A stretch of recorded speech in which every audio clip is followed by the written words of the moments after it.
10th का हमने अर्थव्यवस्था यानी इकोनॉमिक्स अर्थशास्त्र पढ़ा चुके हैं पहला चैप्टर। तो उसका सब्जेक्टिव और ऑब्जेक्टिव आज हमने कुछ सुन ले रहे हैं अपने छात्र एवं छात्राएँ से, क्या ये लोग ने याद किए हैं या नहीं याद किए हैं। तो पहले सब्जेक्टिव प्रश्न बारी बारी से बहुत सारे बच्चे लोगों से पूछ लेंगे। तो पहला प्रश्न ये है, मिश्रित अर्थव्यवस्था किसे कहते हैं। वैसे अर्थव्यवस्था जिसमें उत्पादन के साधन पर सरकार और निजी व्यक्ति दोनों का स्वामित्व होता है तो मिश्रित अर्थव्यवस्था कहते हैं। जैसे में भारत मिश्रित देश है। जरा कस के बोलो, आवाज़ नहीं क्लियर है। वैसे अर्थव्यवस्था जिसमें उत्पादन के साधन पर सरकार और निजी व्यक्ति दोनों का स्वामित्व होता है उसे मिश्रित अर्थव्यवस्था कहते हैं। जैसे में भारत मिश्रित देश है। भारत एक मिश्रित देश है ना। और एक और क्वेश्चन बता दो कि सतत विकास क्या है। वैसा विकास जो वर्तमान के साथ साथ भविष्य को भी ध्यान में रखकर सतत विकास करते हैं। ठीक है, अब अगले छात्र से पूछते हैं, आओ सुनो।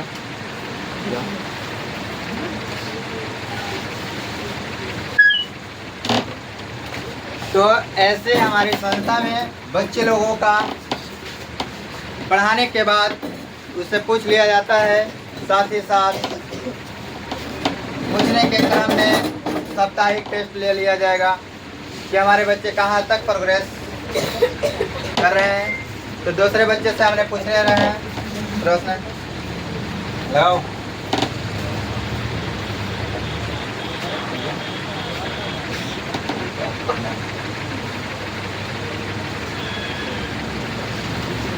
चलो तो क्वेश्चन बतलाओ, आर्थिक नियोजन क्या है।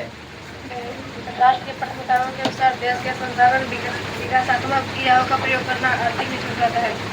थोड़ा धीरे धीरे बोलो ताकि समझ में आ सके। पानी थोड़ी ना पड़ रहा है कि जो हाल इतना बोल के भाग जाए। बोलो। राष्ट्र के प्राथमिकताओं के अनुसार देश के संसाधन विकासात्मक क्रियाओं का प्रयोग करना आर्थिक नियोजन कहता है। यानी राष्ट्र के प्राथमिकताओं के अनुसार, है ना। बोल, राष्ट्र के प्राथमिकताओं के अनुसार देश के संसाधन विकासात्मक क्रियाओं का प्रयोग करना। बिल्कुल सही है। और बतलाओ कि अर्थशास्त्र क्या है।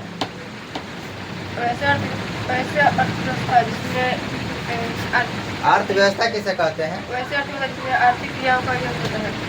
वैसे अर्थव्यवस्था जिसमें आर्थिक क्रियाओं का, उसे अर्थशास्त्र कहते हैं ना, अर्थव्यवस्था कहते हैं। तो अर्थव्यवस्था यानी इसमें यह बतलाओ कि प्राथमिक क्षेत्र किसे कहा गया है। कृषि क्षेत्र। कृषि क्षेत्र को प्राथमिक क्षेत्र कहते हैं। प्राथमिक क्षेत्र के अंतर्गत कौन कौन सी चीजें आती हैं। पशुपालन, मछली पालन। चलो निम्न से याद करना, प्राथमिक क्षेत्र के अंतर्गत पशुपालन, मछली पालन, ये जितने भी पालन अंतर्गत हैं ये सब क्या चीज के अंतर्गत आता है, प्राथमिक क्षेत्र। और प्राथमिक क्षेत्र को द्वितीय नाम क्या है, कृषि क्षेत्र। प्राथमिक क्षेत्र का दूसरा नाम क्या है, कृषि क्षेत्र, है ना। चलो तो अब अगले छात्र से पूछते हैं पूनम।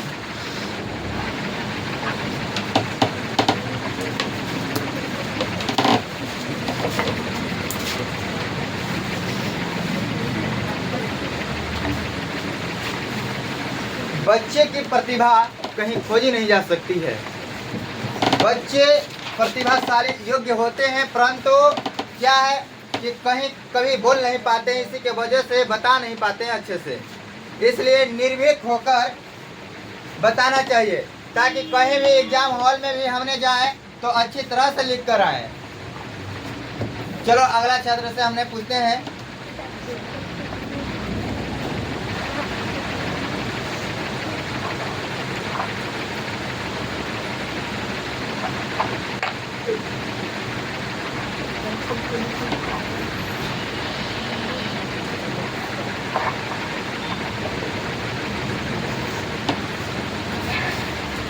प्रश्न है कि मानव विकास रिपोर्ट क्या है। मानव विकास रिपोर्ट क्या है। मानव विकास रिपोर्ट मानव विकास रिपोर्ट संयुक्त राष्ट्र कार्यक्रम महबूब उल हक के निर्देश में तैयार किया गया था। मानव विकास रिपोर्ट के 3 सूचक है: जीवन, आशा, शिक्षा। इसमें 177 देश की मानव विकास की गणना की गई है। आधारित संरचना पर प्रकाश डाले। वे सभी तत्व जो विकास के आर्थिक विकास के आधार होते हैं उन्हें आधारित संरचना कहते हैं। अर्थशास्त्र में उत्पादन के कौन कौन से साधन हैं? उत्पादन के निम्नलिखित साधन है: पूंजी, श्रम, संगठन, साहस, भूमि। चलो ठीक है।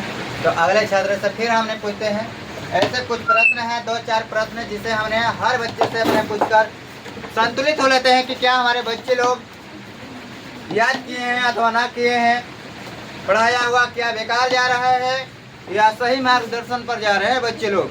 आने वाले समय कुछ ही साल भर के बाद हमने फिर से वही एग्जाम हॉल में बैठना है जो इस बार के छात्र हम छात्राएं बैठे। तो अगला बच्चे हैं अमित कुमार।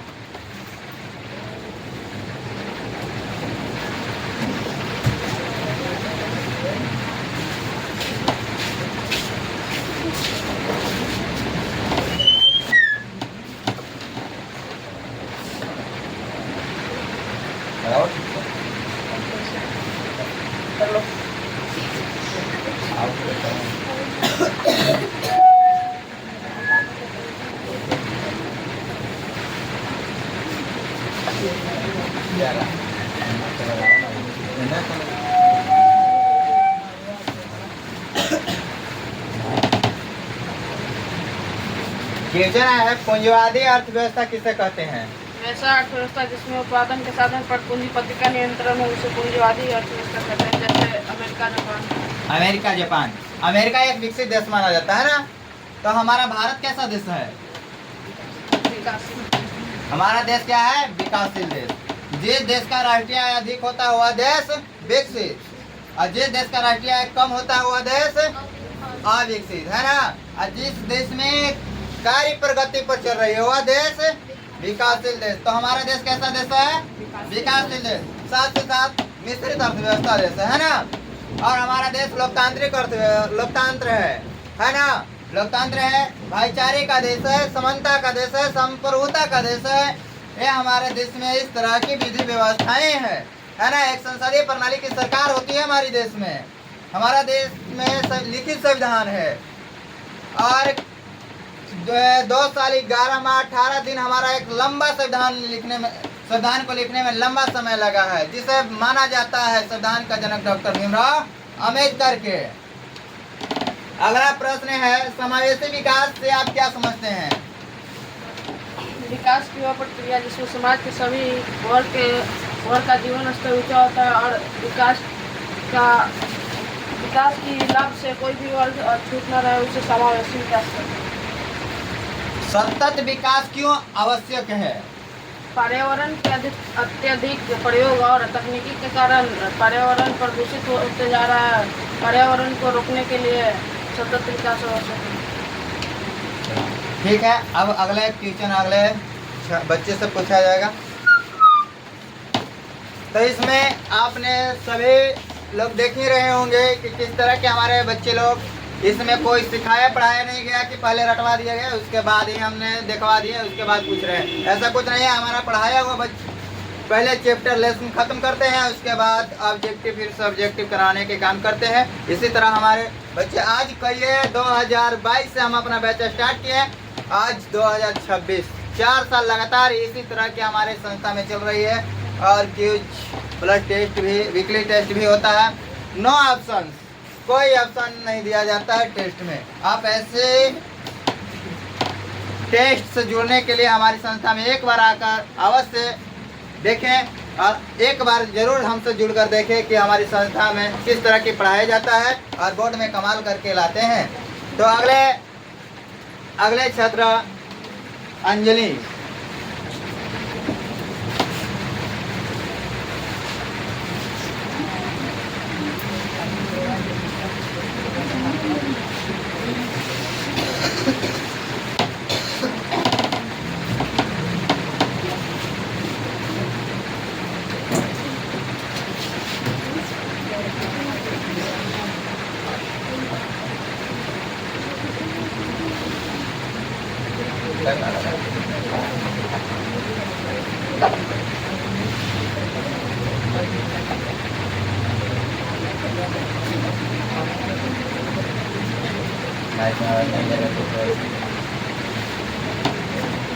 बतलाओ, मिश्रित अर्थव्यवस्था क्या है?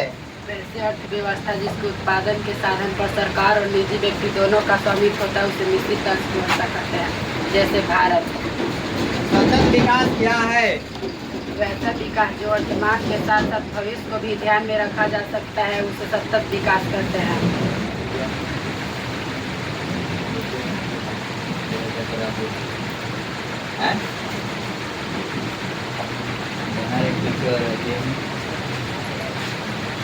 और बतलाना, आर्थिक नियोजन क्या है? राष्ट्र के प्राथमिकताओं के अनुसार देश के विकासात्मक क्रियाओं के प्रयोग करना आर्थिक नियोजन कहलाता है। तो आपने सभी लोग देख ही रहे हैं किस तरह के हमारे बच्चे याद किए हैं। अब कुछ 2-4 ऑब्जेक्टिव सुन लेते हैं, ये ऑब्जेक्टिव से क्या बच्चे लोग याद किए हैं या न किए हैं। अगला छात्र आदित्य।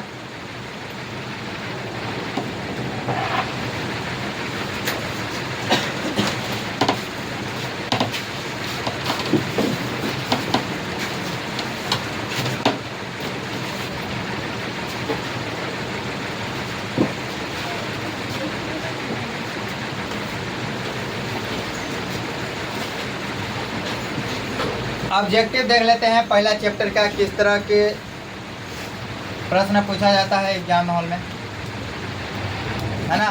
तृतीय क्षेत्र को किस क्षेत्र के नाम से जानते हैं और नाम क्या है तृतीय क्षेत्र को? तृतीय क्षेत्र को हमने सेवा क्षेत्र के नाम से जानते हैं। इसमें थीम्स क्या है कि व्यापार और संचार, व्यापार और संचार, है ना। तृतीय क्षेत्र को सेवा क्षेत्र के नाम से जानते हैं, इसमें व्यापार और संचार आते हैं। परंतु द्वितीय क्षेत्र को किस नाम से जानते हैं? बिल्कुल, द्वितीय क्षेत्र को औद्योगिक क्षेत्र के नाम से जानते हैं। और प्राथमिक क्षेत्र को कसके बोलो, कौन से क्षेत्र में? और कहता बिहार एक कैसा राज्य है? बिहार एक पिछड़ा राज्य है ना। जब हमारा देश गुलाम था, जब हमारा देश गुलाम था, अंग्रेजों की शासन चल रहा था, तो हमारा देश लोग बाहर से भाग भाग कर बिहार में आ गए थे, है ना। तो कृषि पर आधारित कितने % लोग थे? बिल्कुल 80% लोग क्या चीज पर आधारित थे? कृषि पर, उस समय हमारे देश में। और यहाँ से एक और प्रश्न निकल के आएगा, तो अगला बच्चे से हमने पूछ लेते हैं कि किस तरह का प्रश्न निकल के आता है। ऐसे ही बने रहे, आप देखते रहे। 2-4 और लेकर हैं।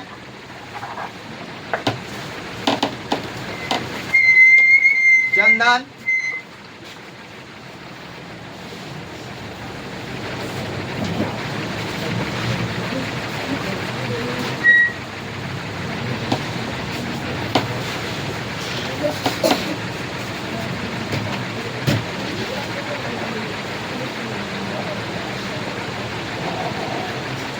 तो अभी हमने पूछे कि 80% लोग कृषि पर आधारित रहे, है ना। 80% लोग किस पर आधारित है? कृषि पर, है ना।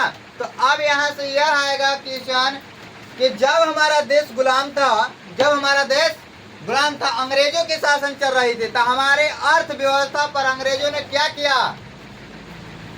हमारे अर्थव्यवस्था पर अंग्रेजों ने शोषण किया। हमारी अर्थव्यवस्था पर अंग्रेजों ने क्या किया था? शोषण किया था। हमारी अर्थव्यवस्था पर अंग्रेजों ने क्या किया था? आयोजना आयोग का गठन कब किया गया? आयोजना आयोग का गठन कब किया गया? 15 मार्च 1985। सही से बोलो, हड़बड़ाने की बात नहीं है। आयोजना आयोग का गठन 15 मार्च 1950। 15 मार्च 1950 ईस्वी को। अगर ऐसे ही संकोचित रहेंगे तो अच्छे से ऑब्जेक्टिव बना नहीं पाएंगे। जो भी हो तो एकदम क्लियर, ताकि एग्जाम हॉल में ये नहीं सोचना है 4 ऑप्शन देता है और ये लगेगा हो बहू कि चारों सही है। पूरा सटीक मारना है वहाँ। अगर ऐसे ही घबराते रहेंगे तो एग्जाम में पता चलेगा कि कुछ भी नहीं लिख के आए और अच्छे से बना नहीं पाए। ऐसी चीज़ें। और एक और 2 प्रश्न और पूछ लेते हैं। किस तरह का है प्रश्न?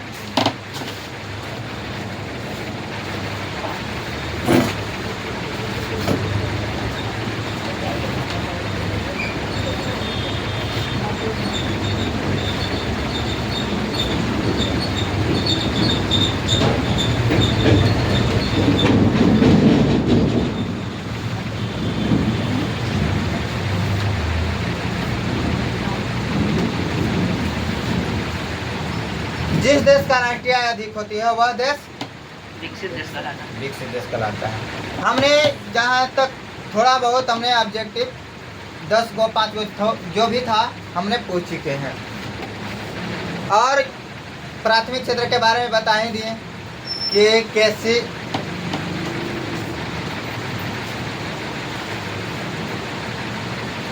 आयोजना आयोग का 15 मार्च 1950 को वहीं गया है।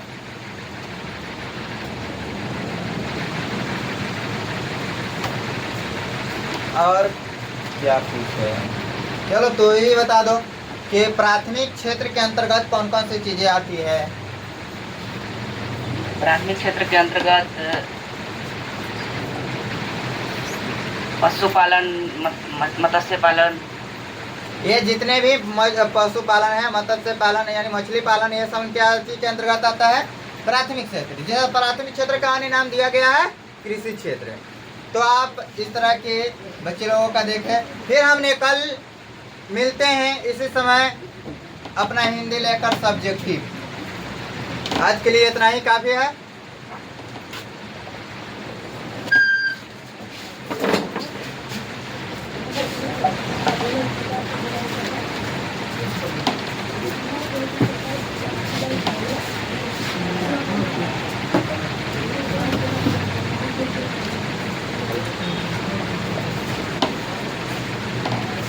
कहा जाता है कि बच्चे अगर पढ़ते नहीं हैं, आज के डेट में बच्चे लोग सबसे जरूरी बना लिए हैं मोबाइल।